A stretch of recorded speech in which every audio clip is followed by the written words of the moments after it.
روزی اور جینی بہت پکی سہیلیاں تھیں. دونوں بہت شرارتی تھی. ہر وقت کسی نہ کسی کو تنگ کرتی رہتی. کبھی کسی بچے کا لنچ کھا جاتی تو کبھی ان کی کوئی چیز چھپا دیتی تو کبھی کسی بچے کی چوٹی کاٹ دیتی. سب ان دونوں سے بہت پریشان تھے، لیکن پڑھائی میں بھی دونوں بہت اچھی تھی. پورے اسکول میں سب سے اچھے نمبر ان دونوں کے ہی آتے تھے. کرسمس کا دن قریب آ رہا تھا، اس لیے آس پاس کے لوگ اپنے گھروں کو لائٹوں سے سجا رہے تھے. یہ دونوں دوستیں بھی بے صبری سے آنے والے کرسمس کا انتظار کر رہی تھی. آج کلاس میں بھی ٹیچر نے سب بچوں کو کرسمس کی کہانی سنائی. ٹیچر، کیا سینٹا واقعی بچوں کو گفٹ دے کر جاتا ہے؟ ہاں بیٹا، ایسا ہوتا ہے، لیکن صرف ان بچوں کو جو سب کی بات مانتے ہیں، کسی کو تنگ نہیں کرتے اور ہمیشہ دوسروں کی مدد کرتے ہیں. صرف ایسے بچوں کو ہی سینٹا گفٹ دیتا ہے. جب سے جینی نے ٹیچر کی کہانی سنی، اس کا دھیان وہی لگا ہوا تھا. کیا سوچ رہی ہوں؟ چلو آج پنکی کا لنچ کھاتے ہیں. وہ لنچ میں سینڈوچ لائی ہے. نہیں یار، میں آج سے کوئی شرارت نہیں کروں گی، سب اچھے کام کروں گی تاکہ اس کرسمس پر سینٹا مجھے بھی گفٹ دے. ارے ایسا کچھ نہیں ہوتا، یہ تو سب کہانیاں ہیں. نہیں، مجھے اس بات پر پورا یقین ہے. آج سے میں کسی شرارت میں تمہارا ساتھ نہیں دوں گی.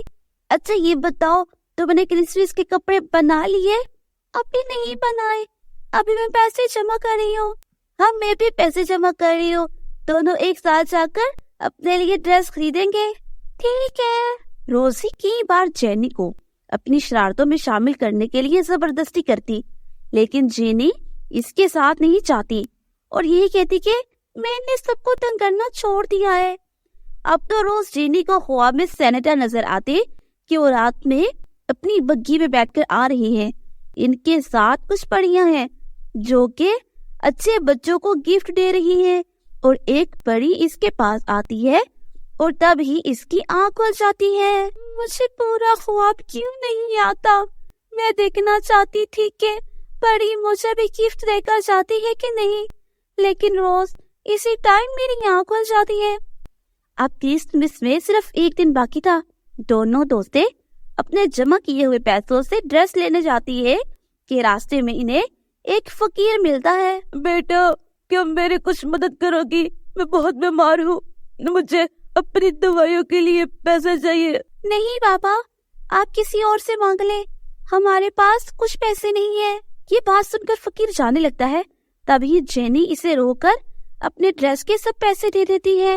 اس سے آپ اپنی دوائیاں خرید لیں. خوش رہو اچھی لڑکی، تمہیں اس کا اچھا بدلہ ملے گا. یہ کہہ کر فقیر وہاں سے چلا جاتا ہے. یہ کیا کیا تم نے؟ اب کرسمس پر کیا ڈریس پہنو گی؟ کوئی بات نہیں، میں پرانا ڈریس پہن لوں گی. مجھے پاپا کی مدد کر کے بہت خوشی محسوس ہو رہی ہے. روسی اپنے لیے کرسمس کا ڈریس لے لیتی ہے اور جینی بنا کچھ لیے واپس آ جاتی ہے. اس رات بھی ایسا ہی ہوتا ہے. جینی خواب دیکھتی ہے کہ ہر جگہ کرسمس کی رونقیں لگی ہوئی ہے. سینٹا اپنی بگی میں بیٹھ کر پریوں کے ساتھ آسمان سے زمین پر آ رہی ہیں اور پریاں اچھے بچوں کو گفٹ دے رہی ہیں. اور ایک بہت ہی خوبصورت لال رنگ کی پری جینی کے پاس آتی ہے اور اسے بڑا سا گفٹ دے کر چلی جاتی ہے. جینی بہت خوش ہوتی ہے. صبح جب جینی کی آنکھ کھلتی ہے تو وہ دیکھتی ہے اس کے بیڈ پر وہی گفٹ رکھا ہے جو پری نے اسے خواب میں دیا تھا. وہ فوراً گفٹ کھولتی ہے تو اس میں سے ایک بہت ہی خوبصورت کرسمس کا ڈریس ہوتا ہے. جینی ڈریس دیکھ کر بہت خوش ہوتی ہے اور رات کرسمس پارٹی میں وہی ڈریس پہن کر جاتی ہے. پارٹی میں سب سے خوبصورت ڈریس جینی کا ہی ہوتا ہے. تم نے یہ ڈریس کب لیا؟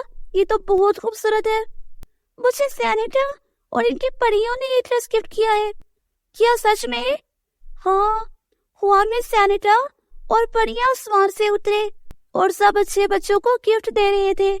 تبھی ایک لال رنگ کی پری میرے پاس آئی اور مجھ سے یہ ڈریس گفٹ دیا. صبح جب میری آنکھ کھلی تو یہ ڈریس میرے بیڈ پر رکھا ہوا تھا. روسی بھی جینی سے وعدہ کرتی ہے کہ اب میں بھی اچھی بچی بنوں گی تاکہ آنے والے کرسمس میں مجھے بھی سینیٹا اور بڑیاں گفٹ دیں۔